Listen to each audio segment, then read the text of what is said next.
Good day, I am NAC Tagaza, and today we are talking about COVID-19 health protocols. But first, what is COVID-19? Coronavirus disease or COVID-19 is an infectious disease caused by a newly discovered coronavirus. A coronavirus is a kind of common virus that causes an infection in your nose, sinuses, or upper throat. In early 2020, after a December 2019 outbreak in China, the World Health Organization identified SARS-CoV-2 as a new type of coronavirus.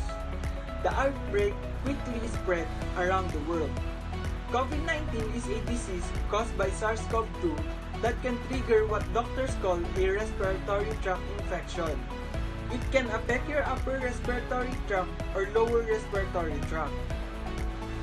COVID-19 is transmitted from person to person via droplets, contact, and fomites. It is transmitted when one individual talks, sneezes, or coughs, producing droplets of saliva containing the COVID-19 virus. These droplets are then inhaled by another person. COVID-19 transmission usually occurs among close contacts, including family, members, and healthcare workers. The other coronaviruses cause most of the colds that affect us during the year but aren't a serious threat for otherwise healthy people. The virus can lead to pneumonia, respiratory failure, heart problems, liver problems, septic shock, and death.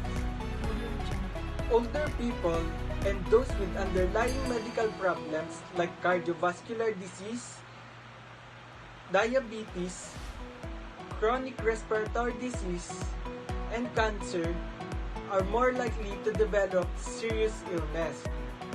Where did the COVID-19 originated? Last 31st of December 2019, a clustering of pneumonia cases of unknown etiology in Wuhan, China, was reported to the World Health Organization country office. The outbreak was later determined to be caused by a new coronavirus strain that has not been previously identified in humans. Animals are the most likely source of the COVID-19. It is possible that the COVID-19 virus originated from animals before it infected humans. However, the specific source of COVID-19 virus is yet to be confirmed. In Philippines, from January 3, 2020 to May 17, 2021, there have been 1,143,963 confirmed cases of COVID-19 with 19,191 deaths. As of April 29, 2021, a total of 1,890,975 vaccine doses have been administered. DOH advises the public to practice protective measures. It is still the best way to protect oneself against COVID-19. First is practice frequent and proper hand washing. Wash hands often with soap and water for at least 20 seconds. Use an alcohol-based hand sanitizer if soap and water are not available. Second is cover mouth and nose using tissue or sleeves of the elbow when coughing or sneezing, and move away from people when coughing. Third is maintain distance of at least 6 feet away from individuals experiencing respiratory disease.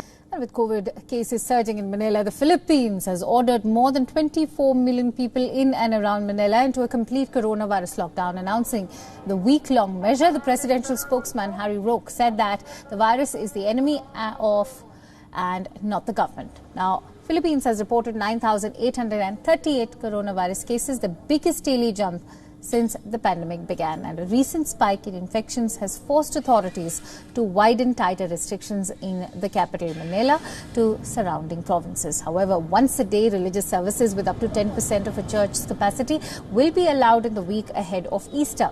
The Philippines, which is facing the second worst outbreak of COVID-19 in Southeast Asia after Indonesia, has seen record new cases in the past few days. The infections reported in the past 10 days have accounted for a tenth of its total 702,856 cases.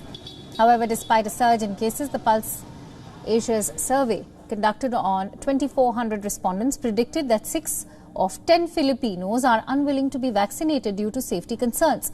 The Philippines began its inoculation drive on March 1st, with officials acknowledging the uphill struggle to persuade many to take the jab. At epektibong bakuna, ipaglaban mula sa Philippine Heart Center, mula sa Lung Center of the Philippines.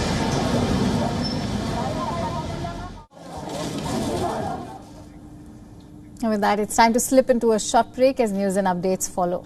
Stay tuned to World is One.